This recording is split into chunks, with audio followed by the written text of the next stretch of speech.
The most popular video on this channel to date is my full-length group class Saturday morning lesson. So I thought what I'd do today is just share with you my top 3 favorite go-to group class games. If you don't know who I am, I'm Drake. I teach a studio of 35.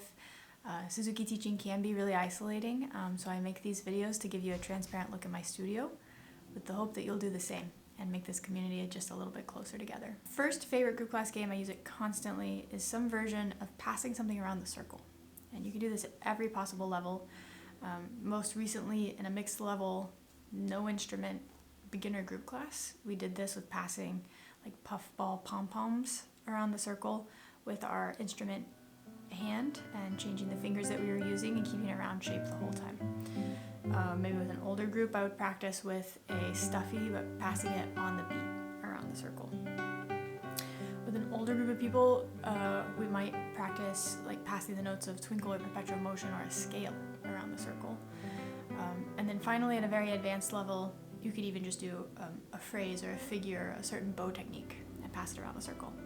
The really fun twist here is to coordinate musical signals that show some kind of change of direction or change of behavior. So, for example, if the students are passing pom-poms around the circle and you're playing a piece of music at the same time, you could simply make the connection that if you stop playing, the passing stops happening. You freeze. When you start playing again, they start passing again. You do another version where if they hear tremolo, and you can show them what tremolo sounds like, then they actually start passing backwards. If you play fortissimo, they're going to pass with the pom-pom up above their head. If you play pianissimo, they pass down on the ground. If you play faster, they pass faster. If you play slower, you pass slower. So you can be super creative with all of these ideas. But the main idea is that they are listening while they pass and engaging some sort of oral signal or cue with what they're doing. Now this can get really cool and really fun if you start to play like perpetual motion piece, for example, while your pianist collaborator or you are playing a harmony part. And so then you actually start to put a little tremolo or something into your harmony part, and then the group gets good at turning around backwards and going the other direction. Or maybe you play a scale and you're traveling in thirds, and then for one of them you play a diminished fifth, and all of a sudden with that tritone they have to turn around backwards or something. So you can layer in a lot of excellent, pretty advanced level listening into this game. My second sort of all-time favorite group activity is one I'm sure many of you have done. It's called the Violin Doctor. And this is where generally the teacher usually will demonstrate some sort of sloppy posture, and the students will take turns coming up to change that posture. Now this can work beautifully like in a pre-twinkle class where the child is so excited to remind you, the expert in the room, that you're going to keep a curvy rainbow pinky on your bow hold, for example. It can also work really great one-on-one in a group lesson scenario where you send the students to go be the violin doctors for their parents, and the parents can be extra goofy and come up with sloppy posture.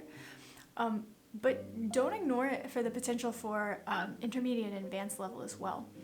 Of course, you can review posture at that level, but it also might be interesting to play a piece with different varieties of tone, and then have maybe your book 4 or 5 student diagnose what the symptoms are of this tone and what remediations you could do to make that tone healthier. Or an advanced student, they might play an orchestra audition excerpt, or they might play a performance piece, and then you could have one of the students be the violin doctor and give suggestions. I think it works equally well for the student to earnestly do their best and get some feedback, encoded as doctor, or for the student to be silly and intentionally play in the wrong way, and then have other students in the class give feedback, and of course the teacher can always do that too. One thing I love about the Violin Doctor is you can be an expert and help a student or a teacher even if you don't know that piece yet, right? So if like you have a student who's only playing Go Talent Roadie, but you have a sort of demonstration student who's playing perpetual motion, that student who's playing Go Talent Roadie could still give just as wonderful of advice to the child who's also playing perpetual motion. So it's a nice democratizer in the group class lesson. It gives a lot of kids also the opportunity to sit down and think and reset before you move on and play again. And finally, number 3 of my sort of go-to group class activity is some version of quality listening. So I start off with a game called, I call it the bell tone game. I have a singing bowl a small one that I'll unpack and ring. And I ask the students to play this simple game with me. Keep your eyes closed until you hear the ring stop. So close your eyes, I ring the bell. The moment that the sound stops, they flash their eyes open. We could go from using my bell to using another instrument, like the students' open strings or a piano key. You could also do the same thing with a bowed note. The moment that the note stops, having the eyes open. Then you can extend it and go to a ringtone. The moment that not the bow stops on the string, but the ring stops on the instrument, you flash your eyes open. And then that quality